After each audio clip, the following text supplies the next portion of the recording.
no primeiro tempo. Começou a coletiva aí, galera. Vamos ver as desculpas hoje pro Ceará. Desse treineiro aí. Praticamente demos o gol num erro de construção nossa, de saída que você do jogo. pede, aliás. Né? Conseguimos a vantagem essa novamente. Mesma frescura que o Diniz tinha. Anulados, né? E boas chances criadas. No segundo tempo, o time, acho que até boa parte do segundo tempo também rendeu bem. Aí Nestor sentiu cãibra, quando eles botaram o Nino e já o Mendonça já estava do outro lado, nós tentamos colocar dois laterais. Destrói o time do intervalo pro segundo tempo. Melhor marcação e apoio, sair pro apoio. Mudou de esquema tático de novo. Aí voltou já no daí 3, no finalzinho 4, do jogo, com um a menos, mas o time ainda se postou bem. Leva o Éder pra sua casa. Dentro de campo. Uma pena a gente não ter saído daqui com a liderança, mesmo que sabendo que era provisória. Não vai chegar nunca com você fazendo essas merda aí. Mas, não vai. Fazia tempo que a gente não deixava de levar 3 pontos dentro de casa. Eu acho que nós fizemos um bom jogo de maneira geral, mas como você mesmo falou, a gente cai um pouco no segundo tempo, as reposições não conseguiram exercer talvez a mesma função daqueles que... desaparece esse Éder aí, cara, pelo amor de Deus. Rogério, tudo bem?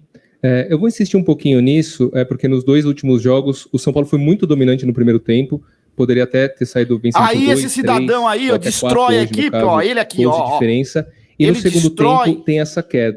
A minha pergunta vai no sentido de, falta cadenciar um pouquinho melhor a intensidade, né, porque o São Paulo adianta demais as linhas, faz o perde e pressiona muito no primeiro tempo, talvez canse no segundo. Que cansa? Tem a ver com as Esses mudanças, porra nem jogaram no meio de semana. Reverter o marcador, e aí os adversários, os técnicos adversários, eles promovem mudança.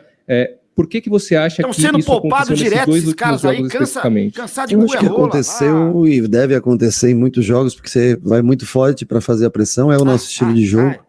É tentar, principalmente em casa, não deixar o adversário ter a bola, que a gente fique com a bola. Eu vi hoje no segundo tempo, a gente acaba nas construções errando muitos passes. Quando a gente recupera essa bola, muitas vezes perde muito rápido. Para um time que joga no pé e pressiona, isso é fatal para que o cansaço bata mais cedo. Quando você recupera a bola, puta que eu pariu, vai tomar no rabo, trabalhar, fazer com que o adversário balance todas as vezes, principalmente quando você joga numa linha de 3, com bastante espaçamento de lateralidade. Eu acho que isso é fundamental. A gente recupera muitas bolas na pressão e já no primeiro passo ou no segundo passe perde ela de novo, daí você acaba tendo um desgaste muito grande. Não é fácil manter um nível de marcação desse, por mais que você treine, e eu acho que quando vier jogos em sequência, vai se tornar cada vez mais difícil, por isso que para determinados jogos você tem que adotar outro tipo de estratégia. Agora, dentro da nossa casa, precisando do resultado para se tornar primeiro colocado, o nosso modelo de jogo é esse, tentar pressionar. Logicamente que no final dos jogos você vai tendo um desgaste maior durante toda a partida e não consegue exercer da mesma maneira. Nossa, você bota um barril do Chaves aqui no ataque lá, meu amigo. Minutos de jogo. Você destruiu mais uma vez o São Paulo. Quando você disputou títulos como jogador, e a gente tinha muitas entrevistas com você sempre falava que no brasileiro o time tem que estar ali com 66% de aproveitamento para estar sempre próximo dos líderes para brigar pelo título. Uhum. Em casa, o São Paulo, nos últimos 13 jogos, contando aquele de Barueri, não só de brasileiro, o time tem 12 vitórias, um empate, está com 90, você quer melhor de conta que é 90 e tantos de aproveitamento. Agora você tem uma sequência de 4 jogos, 3 fora. Você acha que o São Paulo tem que melhorar o aproveitamento fora de casa para manter esses 66 e estar ali, se não líder, mas a uma rodada e meia do líder? Eu falo que quando você se distancia da liderança no brasileiro, quando começa a abrir mais que 3 pontos, é preocupante. Quer dizer, não é, dependendo do que você tem. Corinthians ganhar amanhã, Atlético, todo mundo passa São Paulo, se ganhar amanhã, Palmeiras, vai cagar. O ideal é que você esteja na frente, o ideal é que você esteja na ponta da tabela, mas quando você passa a ficar distante disso, você começa a brigar por outras coisas, né? Então, enquanto nós temos a possibilidade de estar brigando na ponta da tabela, por isso que era importante hoje, porque nós nos manteríamos hoje provisoriamente líder, provavelmente perderíamos a liderança amanhã do campeonato, mas estaríamos no máximo a 2 pontos dessa liderança, o que pode passar para 4, por exemplo, se o Corinthians vencer o seu jogo, né? Pode passar para 4 pontos. Agora, nós usamos praticamente tudo que a gente tinha disponível hoje. Nós temos alguns casos, a gente fala, né, de venda de jogador, nós temos praticamente uma venda. Que venda o caralho, não vendeu ninguém ainda, vai cagar, Rogério, vai. Jogador que você pede, no mínimo, por 4 meses. Já é uma perda grande. Hoje nós temos Igor expulso. Por que você insiste tanto com ele aí? Rafinha suspenso para o próximo jogo. Grande perda, grande seleção, perda. e é o que eu digo que isso a maratona, quando pega jogo importante meio de semana, nós vamos ter. Isso que eu falo para vocês que pode pesar para a gente no futuro. Mas no dia de hoje eu acho que faltou um pouquinho mais de... Primeiro, esse lance do gol do Ceará... Faltou você manter o esquema tático e não fazer merda no segundo tempo. Então, uma bola batida de pé esquerdo, nós não podemos, por mais que seja bem duvidosa a condição de jogo, né? O VAR tem uma linha bem tênue entre... Se quisesse dar impedimento, dava impedimento. Se quisesse dar gol, dava gol, né? Eu acho que é bem... Não vou nem reclamar, porque... Agora, o movimento do Ceará não tem tantos gols direto de cabeça, mas tem muita bola desviada de primeiro pau, perna aberta, entrada exatamente do mesmo Mendonça que fez esse gol hoje, fez 2 gols há pouco tempo atrás, dessa mesma maneira. Igor Vinícius, que você colocou. Isso é o que nós podemos fazer, então temos que ter atenção nesse tipo de jogada. Erramos no primeiro gol na série de jogo, erramos numa marcação de bola parada. Saída de jogo que você insiste. No segundo. Né? E o Ceará no segundo. Zagueiro, meu amigo, zagueiro. Chegar com as trocas, tá apertado, né, que teve, né, para os jogadores que jogaram bola pro mato que o jogo contra o Independente, começou a botar no segundo tempo, tendo mais tempo, conseguiu render um pouco mais que a gente já no meio da segunda etapa em diante. Boa noite, Rogério. Você mesmo falou que o time, as reposições acabaram não mantendo o nível de competitividade do primeiro tempo. Não é a primeira. Não falei que não mantiveram o nível de competitividade. Não deu o resultado, às vezes, técnico esperado, né? Não é a primeira vez que isso acontece. Eu queria saber se isso te preocupa, como que você tem tratado isso com os jogadores, porque as substituições de um tempo para cá, elas não têm conseguido corresponder da maneira que talvez você tenha pensado na hora que as executou. Obrigado. Não, eu acho que as substituições, elas são de acordo com o que nós temos no elenco. O Igor já entrou várias vezes, foi muito bem no jogo, o Wellington muito bem no jogo. As substituições são pensadas e o Éder também no sistema. Porque senão arriscou colocar o Caio no lugar do Éder. Que é um cara que apoia muito o Reinaldo já em minutos 70 ali, já 75. Você já vai, né, pensando num jogador mais jovem que tem a mesma vitalidade do Nino para executar a mesma função do Reinaldo. Quando tem um Speed Mendonça aberto pela direita, você, né, tem o Diego já de olho nele quase o tempo todo, mas um Igor Vinícius que pode competir. Eu vi o Igor Vinícius competindo. Né? O Igor entra no lugar do Luciano, né? E aí o Pablo, numa função, são jogadores distintos, Pablo e Nestor, acho que a gente, né, um é um jogador de contenção, outro é um jogador de armação e chegada. Não é nem que não renda, o Pablo nunca renderá o que o Nestor vai render para construir, assim como o Nestor nunca irá marcar da maneira que o Pablo marca, mas para quem precisava fazer o terceiro gol e ganhar o jogo, você fica sem qual era a peça no banco de reservas que colocada como segundo volante hoje, conseguiria desempenhar o mesmo papel do Nestor. Nós tínhamos Neves, nós tínhamos Luan e Pablo. Essas são nós temos alguns problemas quando nós não temos, por exemplo, o Sara. Você chora de barriga cheia, cara. Pelo amor de Deus. Nós sofremos um pouquinho, mas vamos tocar pra frente. Você vai me falar que o Dorival tem mais opção que você. Agora fora de casa, como para de dar desculpa. Melhorar o aproveitamento, tentar vitórias também fora do Morumbi, completamente possível. Rogério, boa noite. Você escalou a equipe de novo com o sistema com 3 zagueiros. O que você planejou para esse jogo, imaginando na equipe do Ceará para ter repetido esse esquema? E sem o Arboleda, você pensa em continuar ou alterar essa forma de jogar? Isso nós vamos pensar durante a semana, né? Para o próximo jogo nós vamos pensar durante a semana. Nós temos zagueiros para manter o sistema, nós temos a volta do Alisson também, que nos permite tentar uma variação. O problema é que você põe, por exemplo, no meio campo, como a gente vinha jogando, no 4-1-3-2, nós temos 3 jogadores para fim do meio, pode botar um primeiro volante de fato e depois 3, mas nós não temos muitas trocas para essa função, compreende? Então, às vezes, durante o campeonato, nós temos que ver o que nós podemos fazer para que quando, no minuto 60, 65, 70, quando os jogadores comecem a cansar, você tenha jogadores para alterar e que mantenham aquele sistema de jogo. Essa é a nossa maior preocupação.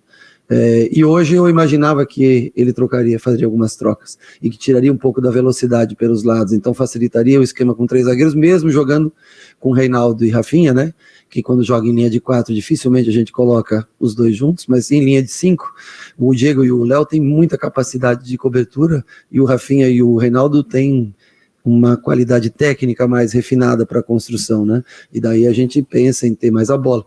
Reinaldo, Rafinha, Nestor, Igor, Luciano, todos jogadores né, de boa relação com a bola. Foi na teoria é uma maravilha o que você fala, né, Rogério? Mas na prática... Rogério, tudo bem? Boa noite. Você conhece muito bem as competições de pontos corridos, né? E elas são diferentes. Muito se fala que os campeonatos de pontos corridos se perdem nas 8 primeiras rodadas e se vencem nas 8 últimas. Eu queria que você fizesse um balanço do trabalho do São Paulo até aqui, que está na segunda colocação, se já dá para a gente... Segunda colocação, rapaz, pelo amor de Deus, amanhã tem rodada. Vai cair para sexto, sétimo aí. O Guardiola que fala isso, né? Se eu não me engano, né? Falar no City é mais fácil, né? Mas falar no City eu acho que é uma pontuação razoável. Ele eu acho que eu acho que os 16 pontos, quem conseguir chegar ao número 16 em 8 jogos, eu acho que tem uma perspectiva melhor. Nós estamos 3 pontos atrás dessa linha, dessa régua, né? Uma vitória atrás dessa régua. Tá? Nós temos que melhorar desempenho fora de casa para pensar em título. Acho que 10 pontos em 12 em casa não é ruim. Mas 3 pontos nos mesmos 12 fora de casa, não dá para chegar em título. Então nós temos que aumentar essa pontuação. Sempre quando nós batemos campeões foi uma média de 80 em casa com 50 fora. E nós estamos longe dos 50, então nós precisamos melhorar nesses 2 jogos. Você não ganhar do Avaí fora, meu amigo. Mais pontos. Pede o pinico, cai fora. Nós temos que fazer maior número de pontos. Se nós temos 2 partidas, nós temos que fazer mais do que 2 pontos. 6 pontos, 4 pontos, 3 mais pontos do que jogos para a gente voltar a ter a chance em casa de poder, né, novamente vencer, porque também virão adversários complicados, virão adversários difíceis, clássicos que nem sempre, né, se nós vamos jogar na Arena Corinthians, empatamos, o Corinthians pode vir jogar aqui também, conseguir um empate, ou seja, meu Deus do céu, é um campeonato bem complicado. Eu gosto muito do ponto corrido, acho que é um campeonato que premia quando você consegue ser mais concentrado numa competição como um todo. O campeonato de mata-mata, tudo pode acontecer. O que me preocupa só é quando adentrar, nós temos Avaí fora e Curitiba fora, né? Aí depois vai começar meio fim de semana. Ah, que beleza. Então nós vamos ter que se virar aí para conseguir tentar fazer o São Paulo continuar a ser competitivo, mas não acho que nós jogamos mal, não acho que o empate primeiro tempo jogou bem, mas o casa. Segundo mais uma vez, né? Fora de casa também o empate é uma droga, na verdade, porque você não se movimenta e você joga sempre para vencer, e há uma frustração quando existe empate, mas não há uma frustração com o desempenho do time, sabe? Eu acho que como um com todo... Com desempenho também, Rogério, com desempenho também. Temos alguns erros que foram fatais pro placar final do jogo. Rogério, boa noite. Boa noite. Você citou o Mendonça pela esquerda, Sim. Jogador de muita velocidade, você até brincou com ele na volta do intervalo para ele dar uma maneirada, né? Mas mesmo antes da entrada do Mendonça, no primeiro tempo, eu vi você conversando bastante com o lado direito da sua defesa, com o Rafinha em especial. Mais do que ficar tentando entender o que você estava pedindo, eu queria te ouvir qual era a tua preocupação daquele setor e o que você pretendia com a entrada do Éder. Olha lá. Boa pergunta. Quando a gente joga numa linha de 3, e principalmente quando tem 3 jogadores, você tem que correr riscos, né? Você tem Arboleda, muito bom cabeceador, mesmo contra um Kleber de 1,90 m e bastante, né? Então nós arriscamos muito na marcação-pressão. E os laterais... Explica o Éder aí no time. Equilíbrio. O Éder destruiu o ataque do São Paulo no segundo tempo. Já fazer com que a bola não chegasse. Explica essa cagada aí. E o Diego não dava tempo do Diego chegar até o seu marcador. Então ficava um aqui, não dá para ver daí, lógico, e não estava dando tempo do Diego se deslocar, mesmo para correr o risco mano a mano. E aí o que eu queria é que ele recuasse um pouco para a bola entrar no Pacheco, e aí nós fazemos a pressão, porque aí os dois se movimentariam em sincronia, Reinaldo baixaria e nós formaríamos uma linha de 4.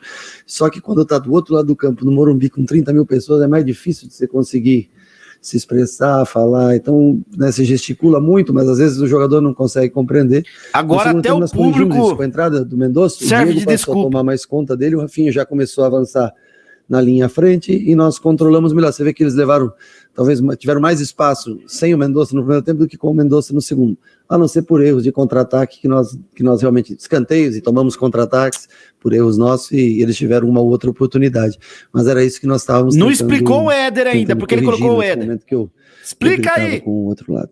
Explica!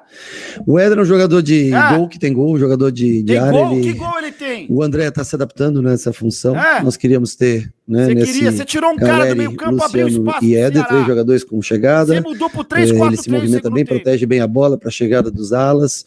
Esse era o intuito, ele brigou bastante. É um jogador que brigou intenso, pra caralho, que, apesar dos seus 33, 34 anos, ele é um jogador que tem entregado muito pra gente. Nós achamos que era a melhor opção para esse momento, porque é um jogador de facão, que gosta de receber essa bola em profundidade, dar profundidade, sustentar a bola, para que nós tivéssemos um pouquinho mais de tempo de sair de trás para atacar o Ceará.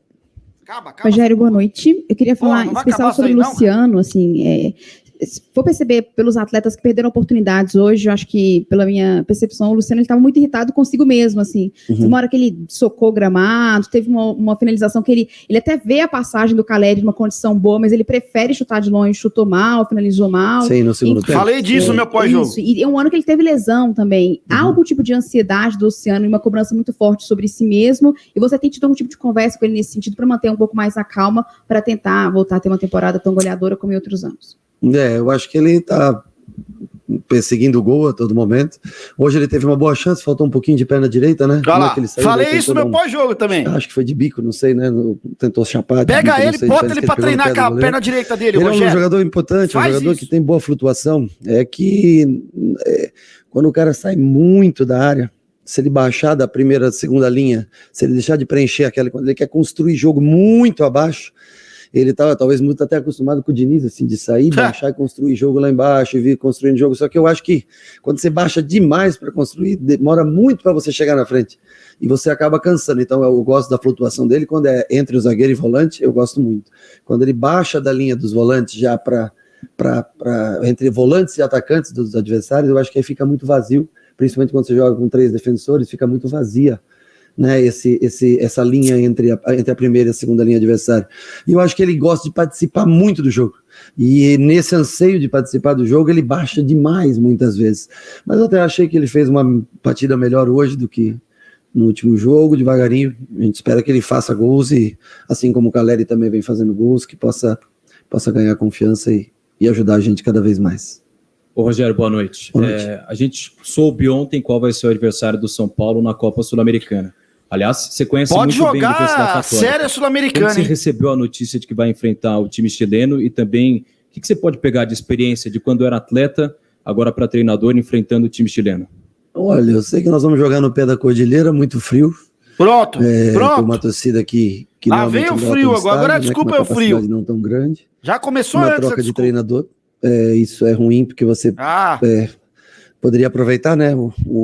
Tudo que foi graças feito, a Deus que deu sorte no sorteio, cara. Frente à Católica, né?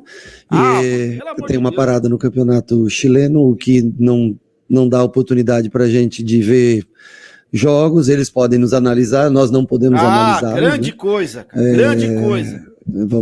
Eu sempre procuro, quando acontece dessa maneira, procuro o passado do treinador, onde ele teve, que maneira ele jogou, e também os atletas que ele tem à disposição, olhando os últimos jogos. Quando chegar nessa época, né? Futebol você não pode se programar muito antes, não, viu? Que 30 dias é uma eternidade no futebol.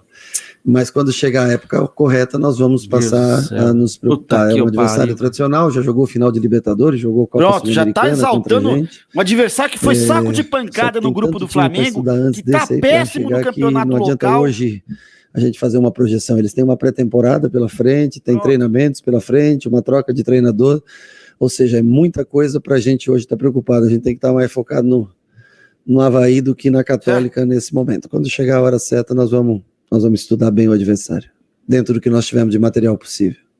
Boa noite, Rogério. Eu queria tratar desse assunto estudo. A gente sabe que depois dos jogos você costuma conversar com a tua equipe, ver imagens do jogo que acabou de acontecer. E a minha pergunta vai mais na questão da curiosidade. Que tipo de informações você consegue, depois dos jogos, obter que você não consegue dentro do campo, à beira do gramado? Não, é muito diferente. Muito. Eu assisti um jogo contra os... Desculpa, se quiser continuar... Não, e aí queria que você desse como exemplo hoje. Que informações que você conseguiu pegar com os teus analistas, com os teus auxiliares, que você não conseguiu reparar no jogo de hoje? Você vê o jogo à beira do campo, no nível do gramado, é um jogo totalmente distinto. Contra o Santos, eu assisti o jogo, estava suspenso, né? eu assisti o jogo de cima e você tem uma noção muito melhor do que acontece, as dúvidas que você tem dentro do campo, que você tira. Eu olho normalmente todos os lances de ataque já separado, todos os lances de defesa, porque eu tenho que vir falar com vocês. Se vocês me fazem uma pergunta e eu não tiver visto, também fica ruim, porque eu não, né? Às vezes você me questiona alguma coisa, no lance do Luciano, que ele fez e se eu não tiver visto aquilo, eu fico sem como poder te dar uma resposta adequada. Então, os momentos entre balanço, onde a gente, por exemplo, o segundo gol, da onde eu estava, eu não vi exatamente o que aconteceu, né? Eu consigo ver exatamente porque na pré-eleição nós mostramos 2 gols dessa maneira do Ceará, alertamos. O Ceará é uma equipe muito forte no jogo aéreo, que cabeceia muito no primeiro pau, bola de direita, meu Deus do céu, gente, pelo amor de Deus, era mais centralizada, como o Corinthians tinha muito com o Gil no passado. Hoje é uma bola de primeiro pau, mais adiantada, desvio, e que ele entra todas as bolas no segundo Acaba pau. essa coletiva logo, então, assim, pelo amor de Deus, avisa, mostra. já tô com o ouvido doendo de tanta desculpa. Onde eu tô, eu não tenho a mínima noção do que aconteceu. Mas lá agora vendo, eu sei aonde está o erro, onde está a falha, onde nós alertamos e o porquê que aconteceu o gol. E vários outros tipos de lances, situações que, se você me fizer uma pergunta relacionada, eu vou poder te responder com mais clareza do que se tivesse só visto o jogo à beira do campo. Boa noite, Rogério. Prazer falar com você. O São Paulo é o melhor ataque do Campeonato Brasileiro até então, com 14 gols marcados, mas foi vazado em 7 das 8 partidas. Mesmo com a vice-liderança momentânea, na sua opinião, dá para ter um pouquinho mais de equilíbrio no campeonato? Acho que tem que ter, defensivamente, acho que nós podemos melhorar. Vai ter muito com o Igor Gomes jogando de primeiro volante, Rogério. Vai ter um equilíbrio na defesa enorme. Positivo, assim também como tem defesas que vão Igor Gomes jogando piorar também. Jogando de nós volante, no Paulista tivemos uma época boa que nós ficamos numa sequência grande sem sofrer gols, né? Passar jogo zerado, né? Que é uma coisa muito importante para um time que quer vencer jogos, porque a gente quase sempre consegue um gol, né? Mas o problema maior é que são erros nossos, sabe? A gente tem entregue muito gols aos adversários, tem facilitado por persistência nessa saidinha de bola nojenta. Nós temos que tentar diminuir o número de erros. Não vou falar grotescos, mas erros mais assim básicos que nós podemos. Eu falo grotesco. Esse tipo de erro. Como seu erro no intervalo em colocar o Éder. Grotesco. Maiores, nós já vamos ter um progresso muito grande com chance maior de vitória. Finalizamos a entrevista. Pelo amor de Deus. Chega de ver sua cara hoje. Seguinte, galera, ó. Vamos lá. Primeiro tempo eu gostei demais, cara. São Paulo poderia aí ter feito uns 3 fáceis aí no Ceará, né? Aliás, teve 2 gols anulados. Aliás, até agora, eu acho que está impedido esse segundo gol do Ceará. Até agora. Você vê que na hora que o VAR soltou a imagem, eles inverteram o lado do campo para mostrar a imagem, para mostrar a linha deles. Vagabundos no VAR. E outra coisa, o Rogério entrou no seu 3-5-2 hoje, né, no primeiro tempo. Time muito bem, por quê? Né? O São Paulo estava com uma linha aí no meio-campo aí, contando com os 2 alas, o São Paulo estava com os 5 no meio-campo, né? Ou seja, os 2 alas mais 3 meio-campistas aí. Nestor, o queridinho do Rogério, o Igor Gomes, mais o André Anderson, tá? Conseguiu anular o Ceará. O Ceará não teve chance clara de gol no primeiro tempo. Beleza? Beleza. Segundo tempo, o Rogério volta num 3-4-3. Sacou o André Anderson, tá? Não estava jogando aquelas maravilhas, mas era um cara que estava no meio de campo lá, né? Ajudando a levar a bola pro ataque. Ok? Aí ele joga com 3 atacantes lá na frente. Senhor Éder, um peso morto, inútil, num ataque, né? E o Ceará teve mais espaço no meio-campo, como o São Paulo, porque o São Paulo tirou um jogador do seu meio-campo. Ou seja, mais uma vez o São Paulo está ganhando um jogo. Senhor Rogério Ceni muda a forma de jogar no segundo tempo e fode com o time. Aí vai ter aquela ginástica mental, né, para tentar passar o pano para ele, né? Aquelas ginásticas mentais para passar pano para ele, né? Para falar que ele não errou, é assim, né? Hoje não foi só erro do Rogério. Hoje, para mim, também teve peso a arbitragem nojenta aí. Tá? A arbitragem, mais o Rogério fez a gente perder 2 pontos em casa. Contra o Corinthians já foi diferente. Contra o Corinthians, para mim, foi... teve a questão do pênalti também, que foi marcado, que foi uma vergonha, né? Mas para mim teve até mais peso do Rogério naquele empate lá na casa do Corinthians, tá? Deixa o comentário de vocês aí, tô deixando fixado o link da parceira OneXBet, mais esse código promocional do Jova, tá? Apostei hoje no Liverpool, o Real Madrid levou o título, né? A brasileira apostei no São Paulo, o São Paulo não ganha, mas amanhã tem várias apostas minhas aí, também no Campeonato Brasileiro, apostei no Atlético Mineiro, deve ganhar, eu vou me dar bem, tá bom? Deixa o seu comentário, tamo junto, é nóis, salve.